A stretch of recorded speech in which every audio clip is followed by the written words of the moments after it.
We are a little over a month away from the start of the sturgeon spearing season, and we're a little less than 6 months away from a decision that could threaten future sturgeon spearing seasons. The U.S. Fish and Wildlife Service will decide by June 30th whether or not to add lake sturgeon to the Endangered Species List. But Wisconsin, and particularly the Lake Winnebago population of sturgeon, is healthy. So lawmakers want the fish kept off that Endangered Species List. They estimate the spearing season is also worth $3.5 million to the economy on an annual basis. Congressman Mike Gallagher sent a letter last month making that case to the U.S. FWS, and it was signed by Republican congressmen along with Senator Ron Johnson and Democratic Senator Tammy Baldwin. And we're joined now by Congressman Mike Gallagher. So let's start with this. How did this land on your radar, Congressman? We heard about it from constituents. I mean, obviously, sturgeon fishing is a huge part of our way of life in Northeast Wisconsin. It goes way, way back. Obviously, the Menominee tribe feels very strongly about the role of lake sturgeon. So we started to hear concerns from constituents, and I agree with these concerns. Lake sturgeon are vital to our way of life in Northeast Wisconsin. They're important to our economy, to our culture, to our environment. If we were to list them under the Endangered Species Act, it would not only threaten the careful population management that we have in place, but it would also threaten one of Wisconsin's most cherished traditions, which is sturgeon spearing. And that, we've actually have a success story to tell about conservation here. We've done this the right way, thoughtfully. So for Fish and Wildlife to come in and do something like this would be a massive, massive mistake. So we're just trying to protect sturgeon spearing, protect our way of life, protect our economy. All right, I'm curious what the reaction has been to your letter. I'm going to get to that, but you talked about the management program. It has been highly successful. It is world renowned. The former head of the sturgeon program at DNR used to travel, tell me he would go to conferences in Russia and Turkey to talk about this success story. And in fact, the U.S. Fish and Wildlife Service actually just wrote an article about a similar program that's having success in New York. So do they weigh into consideration that? Have you received any indication that they are aware of how successful this is and that it has some merit in this argument?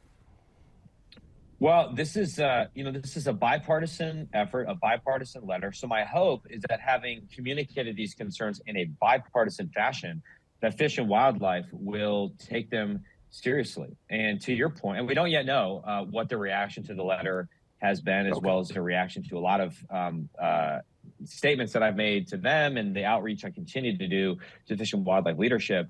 But to your point, Wisconsin is a global leader in lake sturgeon management. Nowhere in the world will you find a more meticulous management plan that combines both public and private efforts from biologists at the DNR to fishermen and local fishing clubs up and down Lake Winnebago. We have it right.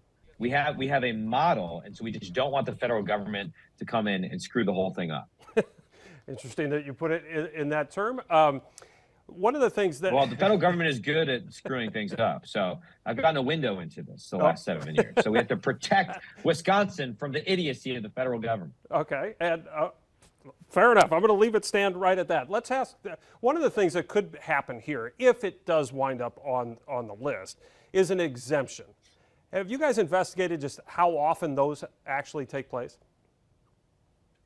We're preparing for that possibility. Obviously, if it winds up on the list, we're going to do everything possible to get them to reverse the decision, and if failing that, to pursue an exemption. I don't know what the percentage of exemptions approved versus disapproved is, but I think as we continue to raise the issue, I've been contacted by a lot of my colleagues in the Midwest who didn't know that this was potentially happening, that want to be helpful. And so I think that Fish and Wildlife is going to continue to hear from people on both sides of the aisle. And so I'm hopeful that we can avoid having to go down the exemption route, but we're prepared to do whatever's necessary to protect sturgeon spearing. Let's talk specifically about spearing. Do you think that even if it winds up on the list, that it will mean the end?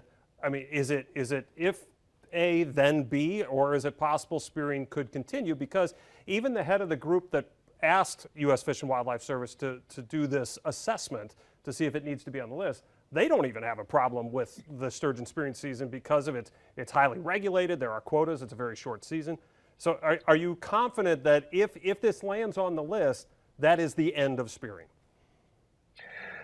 Well, no, I don't want to put it in those terms, okay, because I'm cautiously optimistic we can avoid such a situation. And also, obviously, sturgeon spearing is going to be safe next month. The biggest threat to sturgeon spearing next month is that we don't have enough Ice. cold weather.